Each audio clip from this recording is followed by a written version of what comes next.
Welcome to Entrepreneurial Entrails for some short stories on the guts and glories of being an entrepreneur.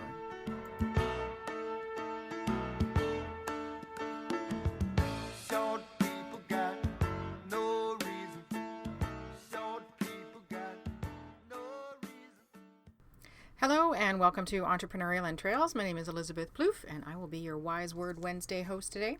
And so Wise Word Wednesdays is an opportunity to share some of the gajillions of books that I read on a regular basis. Real book. So this week I'm actually focusing on Dale Carnegie, How to Win Friends and Influence People. And this book was originally published, let me just double check here, but I want to say 1937, 1938. Ridiculously long time ago. And I got to tell you, it's one of the better business books I've written. So 1936, it was released. It was updated in 1964, and my copy is 1981. So oddly enough, his wife did some weird edits where she inserted stuff that was like 1970s based. I'm guessing to try and, update and give more relevant examples, but it does ring kind of weird. So I've really enjoyed this book.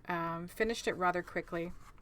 It starts out at the beginning here, and it says 8 things this book will help you achieve. Get out of a mental rut, think new thoughts, acquire new visions, discover new ambitions, make friends quickly and easily, increase your popularity, kind of weird, win people to your way of thinking, increase your influence, your prestige, your ability to get things done, handle complaints, avoid arguments, keep your human contacts smooth and pleasant. I'm guessing that you rub them all over with sandpaper or something. That's really weird.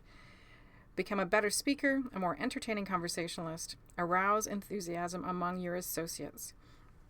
That's not why I bought the book. I've just heard about Dale Carnegie. I think we all have. And I misunderstood. Andrew Carnegie was a huge businessman in the 30s, and their last name is spelled the same way. So I made a little bit of an assumption that they were related.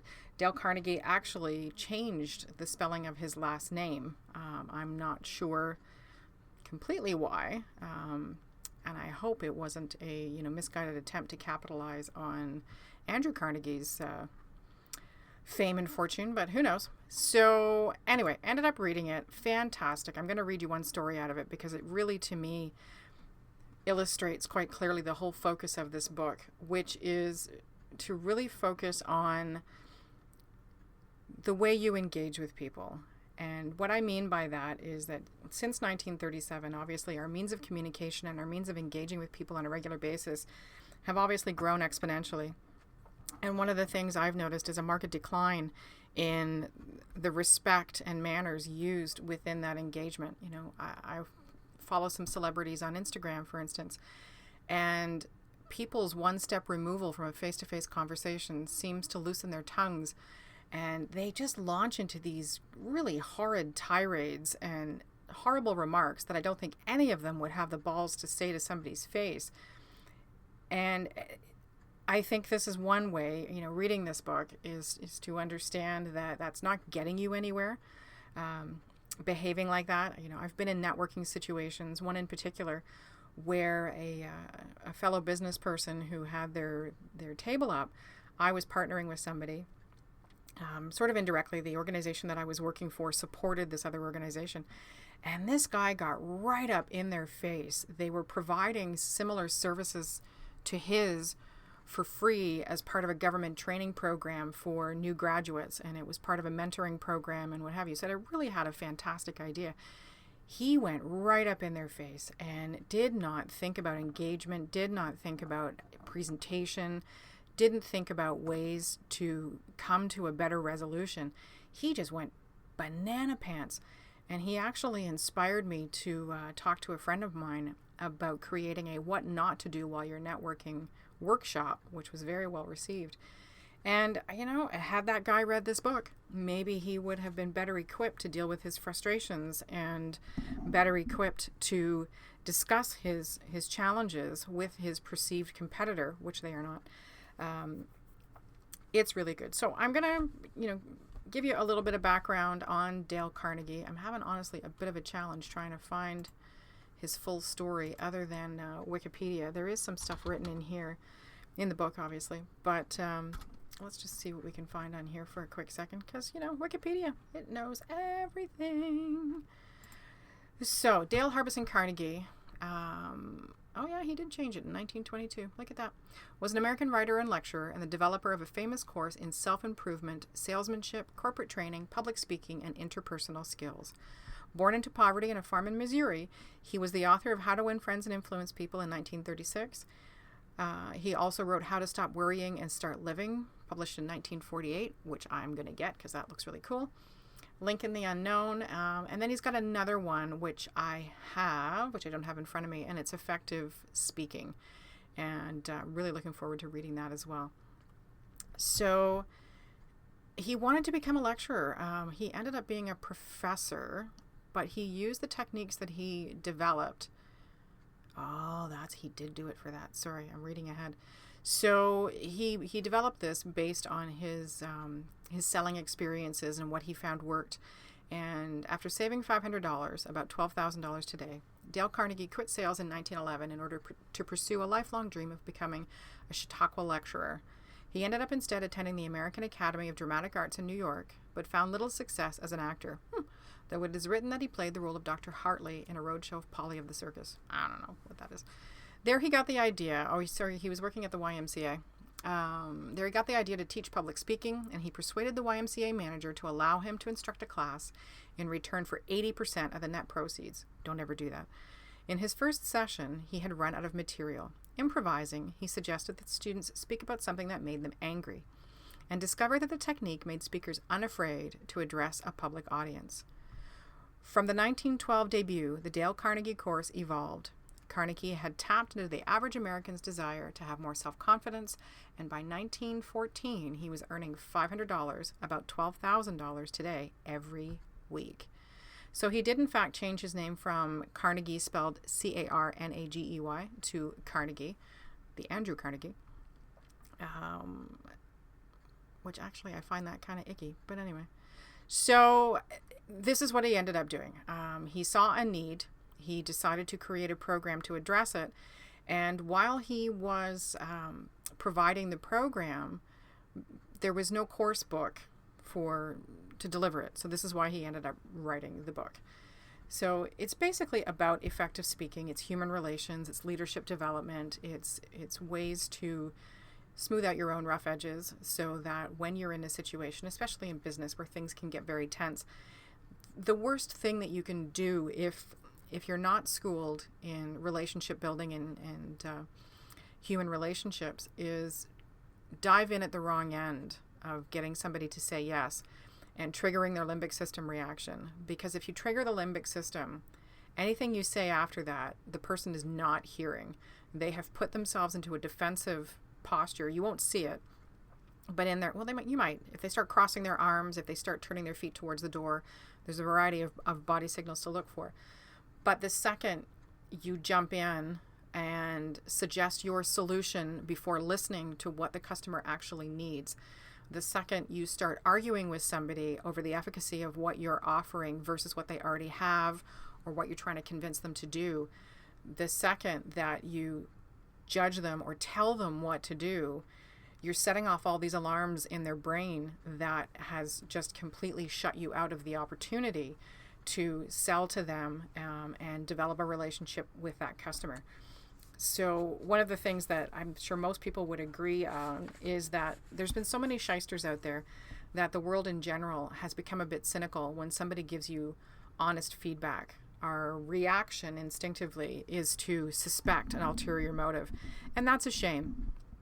And that's just not my point of view. I try and take people as authentically as possible. But it's a real shame that enough people have abused that tactic to gains to their own end that everybody, instinctively thinks that person is lying or what have you. But so I'm going to read you a little something. This is from chapter 6 called How to Make People Like You Instantly. And then I'll recap with the principles that he teaches throughout the book. So he says here, I was waiting in line to register a letter in the post office at 33rd Street and 8th Avenue in New York. I noticed that the clerk appeared to be bored with the job, weighing envelopes, handing out stamps, making change, issuing receipts, which can account for, the vast majority of salespeople that we end up running into nowadays. The same monotonous grind year after year. So I said to myself, I'm going to try and make that clerk like me. Obviously, to make him like me, I must say something nice, not about myself, but about him. So I asked myself, what is there about him that I can honestly admire? That is sometimes a hard question to answer, especially with strangers. But in this case, it happened to be easy. I instantly saw something I admired to no end. So while he was weighing my envelope, I remarked with enthusiasm, I certainly wish I had your head of hair. He looked up, half startled, his face beaming with smiles. Well, it isn't as good as it used to be, he said modestly. I assured him that although it might have lost some of its pristine glory, nevertheless, it was still magnificent. He was immensely pleased. We carried on a pleasant conversation, and the last thing he said to me was, many people have admired my hair. I'll bet that person went out to lunch that day, walking on air. I'll bet he went home that night and told his wife about it. I'll bet he looked in the mirror and said, it is a beautiful head of hair. I told this story once in public, and a man asked me afterwards, what did you want to get out of him? What was I trying to get out of him? Because there's 3 exclamation points after this, which he doesn't do in the rest of the book. What was I trying to get out of him? If we are so contemptibly selfish that we can't radiate a little happiness and pass on a bit of honest appreciation without trying to get something out of the other person in return, if our souls are no bigger than sour crab apples, we shall meet with the failure we so richly deserve. Oh, I love that. Oh yes, I did want something out of that chap. I wanted something priceless, and I got it. I got the feeling that I had done something for him without him being able to do anything whatsoever in return for me. That is a feeling that flows and sings in your memory long after the incident is past. There is one all-important law of human conduct. If we obey that law, we shall almost never get into trouble. In fact, that law, if obeyed, will bring us countless friends and constant happiness. But the very instant we break the law, we shall get into endless trouble. The law is this: always make the other person feel important.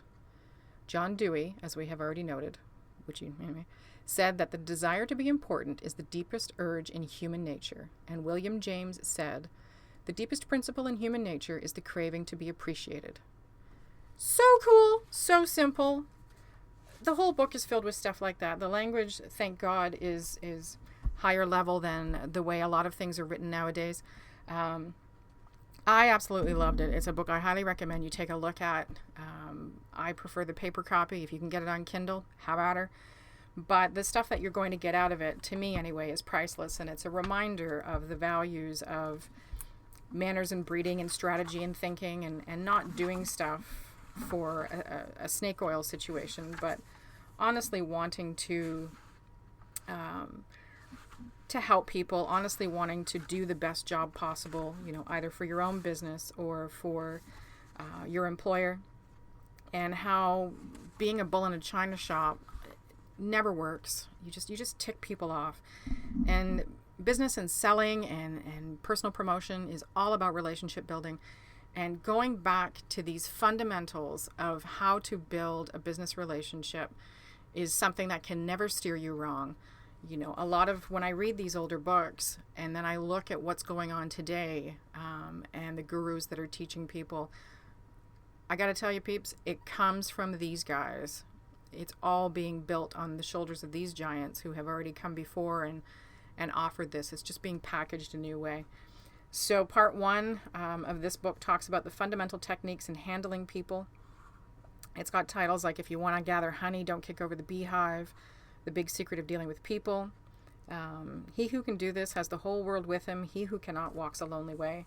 And then part 2 talks about 6 ways to make people like you, and it gives principles. Part 3 is how to win people to your way of thinking, and talks about, there's no value in arguing with somebody, and handling complaints and getting cooperation. Part 4 is Be a Leader, how to change people without giving offense or arousing resentment, which is huge right now in the agile and change management culture that I'm getting involved with. It's you can definitely change somebody's behavior, but going up to them and calling them a butthead is not the way to go about it. Or we use asshat, so whatever works for you. Don't use it to their face. It's not nice. And then it sums it up at the end with how to apply all of this. So these are my wise words to you today through the wise voice of Dale Carnegie. is that take an opportunity to evaluate how you engage with people. If you're consistently coming up in a situation where you're not getting sales, where people are, actively not working with you, it's not them, it's you. You need to fix it. You're doing something wrong. And that's, he doesn't tell you to say it that way, but I'm going to say it to you that way. There is always room for improvement. There is always opportunity to learn. And honestly, this is one of the ones I would suggest you go out and have a look at. So it's How to Win Friends and Influence People. It's by Dale Carnegie. There may be a more updated version than my 1984 one, but fundamentally, the principles don't change, and they are as applicable today, if not more so, than ever, when relationship building is anything and everything to a business. And you know what? A kind word never hurt anybody. And hopefully, if there's an opportunity for you to read and apply these principles, maybe you can help some of those jaded cynics overcome that and be open to receiving honest appreciation and not false flattery. But so if you can't find something nice about somebody, your mama told you, don't say anything at all. Anyway, that's the wise words for today. I hope you'll check it out, and I hope you're having a great day. And as always, just know you have the guts and glory to make your own story. If you've read Dale Carnegie and you've gotten anything out of it, if it changed anything for you or particular lessons that stuck out for you, I'd love to hear about it in the comments section. You can catch me on Twitter at mcvplouf. You can drop me a line, through Twitter, through my blog, whatever works for you. But take some time to learn. Take some time to find your own wise words and apply them to your business and your life. Have a fantastic day, and we'll talk to you soon. Bye-bye.